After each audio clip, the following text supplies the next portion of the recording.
On est avec vous sur Sud Radio, l'émission Média, avec les dernières infos médias, et il y en a. Oui, dernières infos médias qui ont été publiées sur différents sites de télé-loisirs ou de Pure Média, entre autres. Hier, le tribunal de Paris a condamné Stéphane Plaza. Ouais. Voilà, c'était sur tous les sites. L'animateur vedette de M6 à 12 mois de prison avec sursis pour 12 mois de prison avec sursis pour violence conjugale récurrente sur une ancienne compagne. L'animateur, en revanche, a été relaxé des chefs de violence psychologique habituels sur une autre compagne. Stéphane Plaza a immédiatement fait appel. De son côté, le groupe M6 a donc annoncé à 20h la déprogrammation dès ce jour, donc hier, des émissions de Stéphane Plaza. Alors il reste en suspens une vraie question, c'est l'association entre M6 et Stéphane Plaza et ses agences. Ouais, et les agences, et ce matin, il y avait un article dans Le Parisien qui racontait le désespoir des agences Stéphane Plaza qui ferment les unes après les autres et qui parfois ne peuvent pas fermer, qui n'ont plus de clients, qui ont zéro chiffre d'affaires depuis 3 mois et qui ne peuvent pas se dépêtrer puisqu'ils ont un contrat qui les lie et parfois on leur demande plusieurs centaines de milliers d'euros pour pouvoir fermer cette agence. Donc il va falloir que M6 et Stéphane Plaza... Ils n'ont pas le droit de changer de nom. Alors il y en a qui l'ont fait, mais théoriquement ils n'ont pas le droit, mais les gens, enfin ce que racontent les agences immobilières Stéphane Plaza, c'est que les gens ne veulent plus voir le nom de Stéphane Plaza sur leur appartement. Vous savez, les panneaux Stéphane Plaza. Moi, j'en avais une à côté de chez moi qui a fermé il y a 3 mois. Donc, c'est une vraie question et il faudrait que M6 et Stéphane Plaza répondent quand même à ces agents immobiliers qui n'ont aucune nouvelle. Aucune nouvelle. Et le Parisien a contacté, j'ai pas lu l'article, ils ont contacté oui, qui n'a pas, je ne sais pas, je me souviens plus, je l'ai lu ce matin. Je crois que oui, ils n'ont pas de réponse d'M6. Le lundi 10 mars, TF1 lancera une nouvelle série. Avec qui d'après vous ? Je ne sais pas. Samuel Le Bihan. TF1. Vous vous rendez compte, la star des audiences de France 2 est récupérée par TF1. C'est un joli coup. Alors ça va s'appeler Carpe Diem. Il est accusé à tort du meurtre de sa femme. Il passe 17 ans en prison et quand il ressort, il devient avocat. Et qu'est-ce qu'il va faire ? Il va rechercher le meurtrier de sa femme. Grand article hier dans Ouest France qui a publié une tribune, je ne sais pas si vous l'avez vu, écrite par l'ensemble des syndicats de l'audiovisuel et co-signée par 1600 élus pour s'opposer au projet de la réforme de l'audiovisuel public qui doit regrouper, alors vous le savez, Radio France, Média Monde, l'INA et la holding France Média. Alors sur cette tribune publiée par nos confrères de Ouest France, il y a 72 députés, 61 sénateurs. Il y a aussi le maire de Lille, de Nantes, de Brest qui s'associent à cet appel pour annuler cette réforme qui sera présentée à l'Assemblée nationale. Ouais. Et puis, en fait, ce qu'il reproche dans cette tribune, c'est le fait que forcément, si vous rassemblez tout le monde, il y a moins de pluralité et il y a moins également de diversité parce que c'est le même guichet, en fait. Ouais, d'accord. Oui. Non, c'est bon. On en sait un peu plus sur les derniers 48 heures de C8 qui approche à grands pas. Oui. C'est la semaine prochaine, le 27 février, dès 21h. Bon, ça va être chaud. Il y aura un 100% touche pas à mon poste avec une sorte de jeu de la vérité où Cyril Hanouna a promis de répondre à toutes les questions en direct grâce à un standard qui va être ouvert en direct. Alors vous imaginez, 3 heures de direct où Cyril Hanouna promet de répondre à toutes les questions. Je pense que ça va être un carton d'audience. Mais déjà, Cyril Hanouna cartonne. En ce moment, les audiences sont incroyables.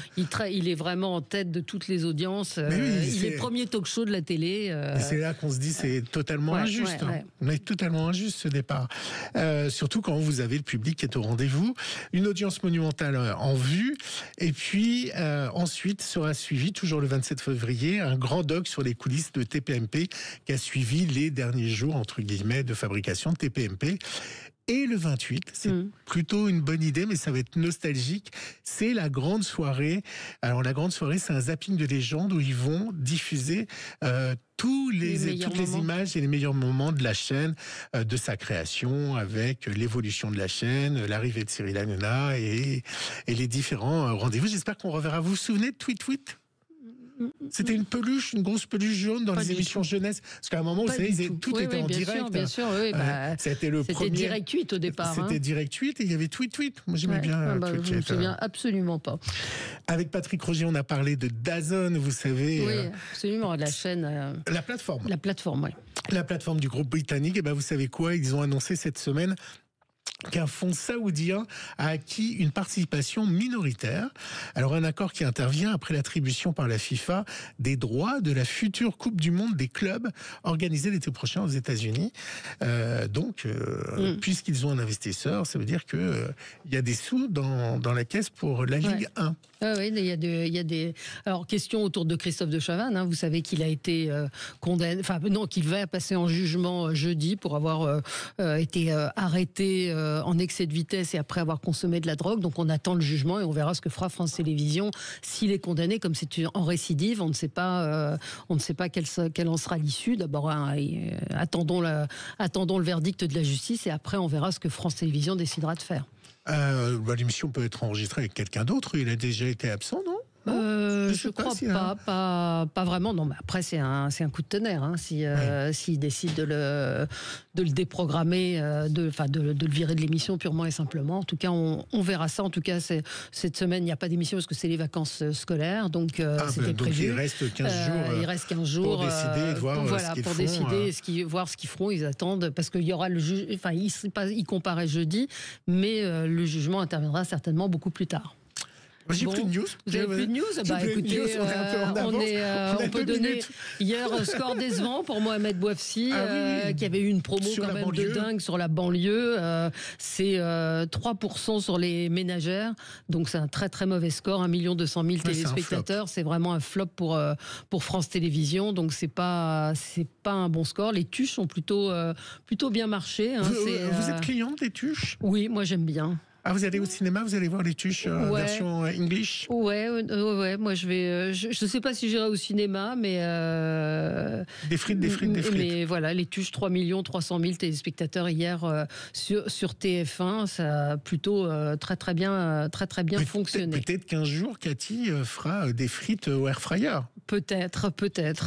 Voilà, ça sera un épisode des tuches culte où elle se fait offrir un air fryer. Alors apparemment, il y a un nouveau jeu d'aventure qui arrive sur France Télévisions avec Laurent Luyat. Je ne sais pas si vous avez vu ça. Donc, je suis passé à côté. Voilà, vous êtes passé à côté. Donc, on attend de voir. Et puis, il y a un jeu qui arrive quand même avec. Enfin, il n'y a pas un jeu, mais il y a une émission de dating qui arrive sur. Je crois que c'est Netflix avec le sportif et sa femme, Teddy Riner. Donc, à suivre évidemment. Avec attention. Oui, c'est un jeu d'aventure pour Laurent Luyat où des candidats vont être lâchés en pleine montagne et qui doivent rester dans un périmètre délimité. Il y avait eu un truc comme ça sur France 3, ça avait été un flop. Vous vous souvenez, en montagne, avec des jeux en montagne, ça n'avait pas été un très grand succès. On verra comment tout cela va fonctionner. Merci Gilles pour ces infos. La prochaine fois, j'en mettrai plus. Oui, non, mais il y avait quand même pas mal d'infos, quand même.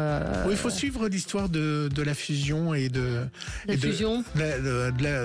fusion des ce que j'ai dit sur Ouest France, c'est-à-dire le nouveau programme qui est lancé par Rachida Dati. Je pense que ça va être compliqué. Merci Gilles, on se retrouve demain et nous on continue avec les débats. À tout de suite.